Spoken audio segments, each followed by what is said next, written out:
5 things that most people do not know about Kamala Harris. Michael Snyder reports. Who is she? Even after serving as the Vice President of the United States for more than 3 years, Kamala Harris continues to be somewhat of a mystery to most Americans. She will soon become the presidential nominee for the Democratic Party, and with that title will come a tremendous amount of scrutiny. Will the American people like what they see once her past is under a magnifying glass? The national spotlight can be excruciatingly painful, and that's especially true if you have lots of skeletons in your closet. And here I'm going, he says, to share a few pieces of information that I've gathered. The following are 5 things that most people do not know about Kamala Harris. Number 1, Kamala Harris has earned a reputation for treating her staff very poorly, and this could explain why almost all of her staff members that she hired during their 5-year in office are now gone. Only 4 of the initial 71 staffers hired by Harris during her first year in office still remain in a job, and the rest either quit or were fired, according to analysis by nonpartisan watchdog Open the Books. That translates to a 92% staff turnover rate, and say critics as a likely sign that the issues on Team Harris have more to do with her than anyone else.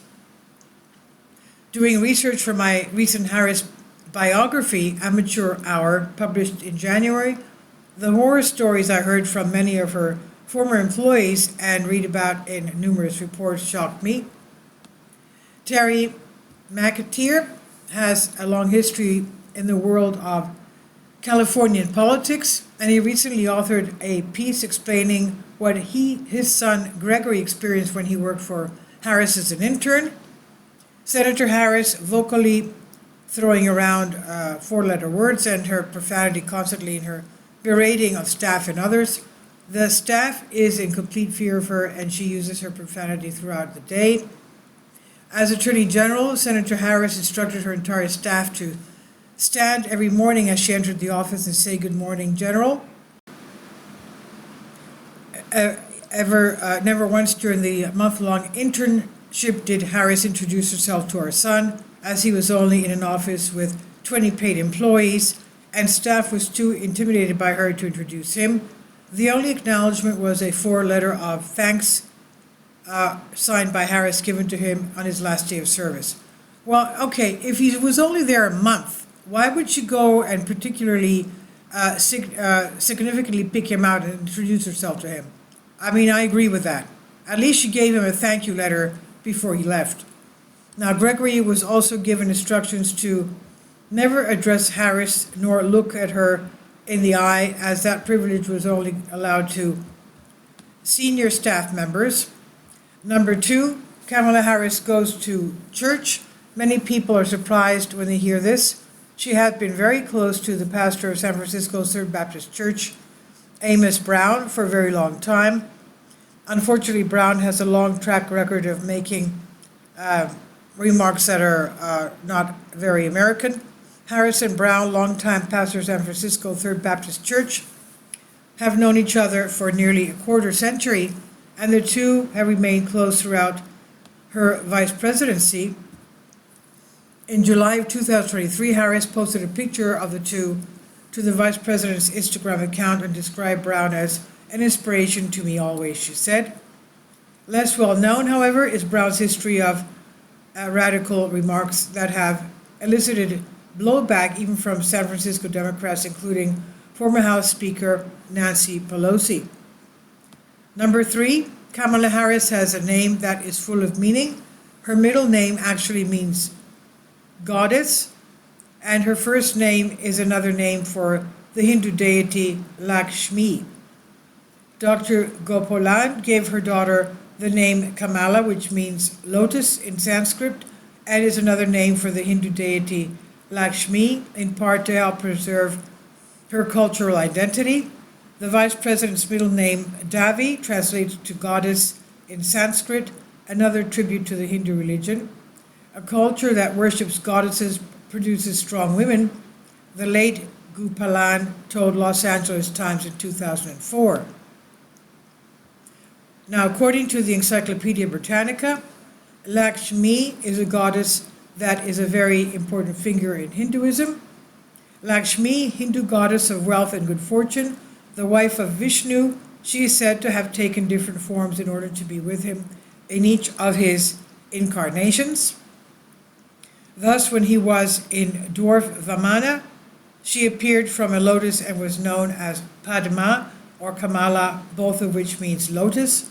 When he was the axe-wielding Parashurama, the destroyer of the warrior class, she was his wife Dharani. When he was King Rama, she was his queen Sita. In the most widely received account of Lakshmi's birth, she rose from a churning of the ocean of milk, an important event in Hinduism, seated on a lotus and holding another blossom in her hand. Controversy arose between the gods and demons over possession of her. Number 4, Kamala Harris is a passionate supporter of the Green New Deal. Needless to say, it is probably not good news for the U.S. energy industry. As a U.S. Senator, Harris was an early co-sponsor of the Green New Deal, a non-binding blueprint for transitioning the country to 100% clean energy within a decade. The Green New Deal was first introduced by Representative Alexandria Ocasio-Cortez and Senator Edward Markey in February 2019. The climate proposal also includes job guarantees for displaced workers and a call for a national health care system. In 2019, as a candidate for president, Harris unveiled a plan to spend $10 trillion to reduce greenhouse gas emissions with a goal of getting to a zero emissions economy by the year 2024. Number 5, during a recent interview with CNN, U.S. Senator Elizabeth Warren explained that Kamala Harris will create a pathway to citizenship for those that have come into this country legally. During exchange about how voters have given Harris 59 and President Biden 81 poor marks for handling the border crisis, Warren, Democrat from Massachusetts, argued that the onus is on Congress to tackle it. Recognize, and I know that Kamala Harris knows this is a problem that ultimately has to be solved by Congress, Warren said told CNN State of the Union on Sunday. I believe we need to create a pathway to citizenship. All of that is part of what we need to do for the comprehensive immigration reform. Kamala Harris will work with Congress to get that done, she said. And once millions of new voters are added to the system, how will that change the balance of power in this country? That's something to think about. This has already been an extremely chaotic election season, and I believe the events will soon become even more chaotic. Both sides are absolutely determined to win this election, and there will be a flood of negative emotions from whichever side ends up losing. So I'm very concerned about what is going to happen during the months leading up to the day of the election, and I am even more concerned about what is coming after that. This is by Michael Snyder on End of the American Dream. Please leave your comments, and thank you for your support. This is by Michael Snyder. About the author, Michael Snyder's extremely controversial new book entitled Chaos is available in paperback and for Kindle on Amazon. He's also written 7 other books that are available on Amazon, including End Times, 7-Year Apocalypse, Lost Prophecies of the Future of America, The Beginning of the End, and Living a Life That Really Matters. When you purchase any of Michael's books, you help to support the work he's doing. You can also get his articles by email as soon as he publishes them by subscribing to his Substack newsletter. Michael has published thousands of articles on the Economic Collapse blog, End of the American Dream, and The Most Important News, and he always freely and happily allows others to republish those articles on their own websites. These are such troubled times, and people need hope. John 3:16 tells us about the hope that God has given us through Jesus Christ. For God so loved the world that he gave his only begotten Son, that whosoever believeth in him should not perish but have everlasting life. If you have not already done so, we strongly urge you to invite Jesus Christ to be your Lord and Savior today.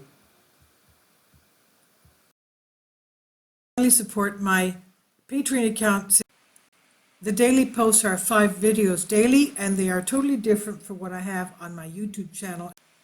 Thank you so much for your support and that you find all my content so interesting. You'll find the Patreon account details in the description box below.